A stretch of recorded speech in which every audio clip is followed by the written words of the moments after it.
So a little bit about my background. I have been in higher ed and sales, education and admissions and marketing. That's kind of what I've done. I was the strategic partnership lead at an ed tech company.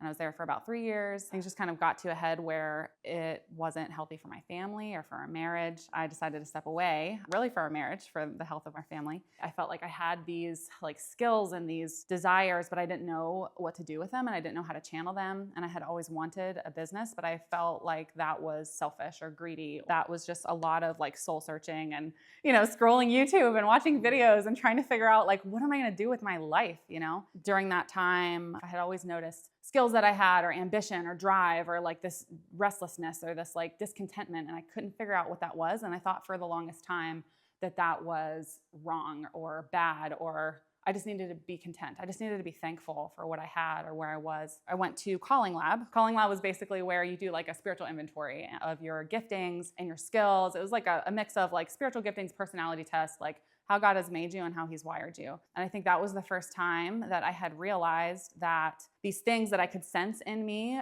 that I thought were wrong or bad or selfish were actually this was how I was made. God actually made me like this to give these things back to him. I think that was the first time that I was oh, these aren't bad. I can do something good with this. And there was this verse, it was from Isaiah 55. It hit me like a smack in the face. It was why do you labor for that which does not satisfy? I was oh my gosh, that's what I've been doing. I've been striving and laboring and trying to make something of myself or something that can make me proud of myself. And I hadn't found it yet in the corporate world. And I didn't think that I was going to find it. And so that was the first time that I felt the freedom to pursue building a business, even though I didn't know what I wanted that to be in. I didn't know what I wanted to do, but I knew that I wanted to go for it. And I think I also got to this point where I could see myself at 50 or 60, and I was terrified of looking back and thinking where would I be now had I had the courage to go for it when I was 34? And I was finally more afraid of that than I was of immediate failure. Got another job in medical sales, but that didn't start for 3 months. So I had this 3-month break, and I was kind of dreading starting that position. And once I started it, I dreaded it even more. It was awful. It's terrible. At the same time, I also started just kind of knocking on doors and asking people if they needed cleaning, even though I had never done that before. I listened to a lot of Cody Sanchez and just realized I can't do window washing or power washing, or I don't have enough money to buy a laundromat, so let me try cleaning. My very first client, they said yes, invited me in. They used to own a cleaning business, and I was oh crap, this is awful. But they were so sweet, and he had Parkinson's, and they said that they just wanted to soak up every moment of time with one another on the back porch listening to the birds. And I could clean for them while they did that. And I was oh man, this is cool. This is aligning with really serving people. So we started officially in July 2024. August was my first full month. So I heard about Logan and Katie. I remember where I was. I was actually running on a trail. I remember exactly where I was. And I was listening to the masterclass. And then I actually was denied coaching because I didn't have a business yet. And I was no, but I will do the things you tell me to do. I am a coachable person. But people, they didn't believe me. That's fine. So then I started listening to that information. And again, just echoing what everybody else said, it was trustworthy and it was real and it was real time. And it wasn't sensational promises without the details of implementation. I needed the nuts and bolts because I'm I don't know, I have no idea what I'm doing. And I didn't have time or money to fail. I knew that I needed a coach. And then this again was at the time when the school group was free and I had no money, and I listened to every single recording while I was cleaning. And so that's how I learned. Problems I were facing. I had many problems because I had no idea what I was doing. Still very much do not. I was afraid of regret of not trying more than I was afraid of failure. And then also time. I just realized time is so freaking valuable. Time is the most valuable and most limited resource that we have. And if I could find someone to help me not waste time, I am sold.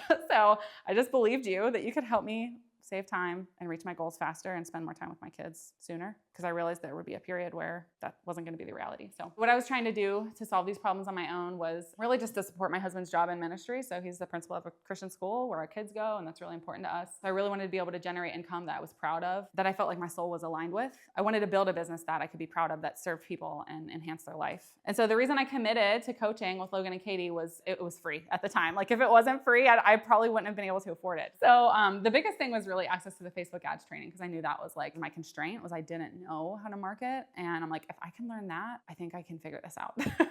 Going through that list of all the business skills All of those are my weakness. But like the one strength I have is like I can learn. It's okay if I have a lot of weaknesses because I can learn. And then individualized coaching, I didn't even realize how helpful that would be to have that with Katie. So that has been awesome. So my monthly revenue when I started in August was $3,475. And May was that. So many dollars.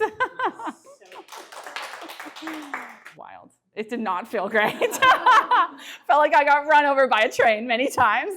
So these are the skills that I needed to learn to grow. The biggest one I would say was really just increasing my capacity. I thought I was at capacity, but I was not at capacity. I'm still not. The soft skills probably just like stress endurance. Keep going even when it's hard. And then the unexpected skills, again, like stress management. I thought that I was good at handling a lot, and turns out I needed to get a lot better at being able to differentiate myself from what was required of me, just not taking it so personally and being able to withstand the stress that is required. And my current goal for my cleaning business is to like it. I want to like my business. Right now, I don't very often, but that's okay. I have hope that I will get there. Right now it's super hard, and that's okay. But I'm also learning to just like enjoy the hardness of it because it's changing me to not go broke. Also, don't lose all your money. Really just creating a culture where we can make something beautiful together with other people. Like I didn't realize how much I would love having employees, even though that is so hard. Like it is also so awesome that I get to like create jobs for people. That's amazing. Like that is just amazing. I'm proud of that. I'm very proud of that. So the advice I would give is to really know your goals. The model isn't for everyone. So again, there's like a lot of different models, and there's people that like pimp out cleaners and say like, this is a cleaning business. That's not a cleaning business. So if you're like finding subcontractors and want a passive income, this is not that. If you're looking for someone to give you promises of an easy road with no problems along the way, this is also not the program for you. But if you're looking for someone to show you exactly what has worked from the beginning, be very honest and real about the problems and hardships that you will definitely face and not leave you when those things happen, and help you through the smaller revenue milestones all the way to the larger ones, and provide access to the information. It's right there, but like Renee said, you have to do the work. Can't just read it, you gotta do the stuff.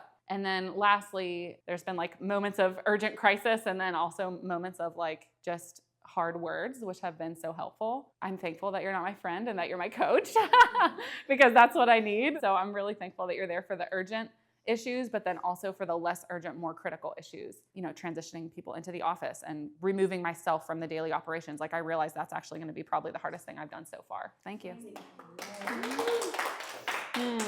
That's it.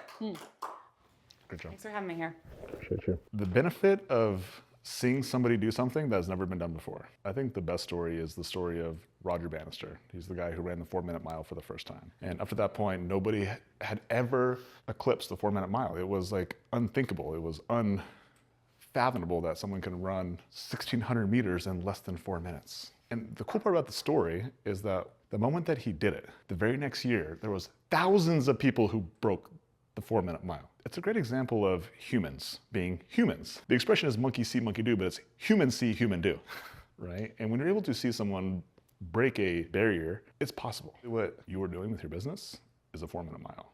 Like to go from $0 to $70,000 in 9 months, never been done before. Is it painful? Is it emotionally tolling? Is it even sometimes physically exhausting? Yes. And that's what Roger Bannister went through too, in order to make that happen. And understand that we talk about Roger Bannister, not the other 1,000 people behind him.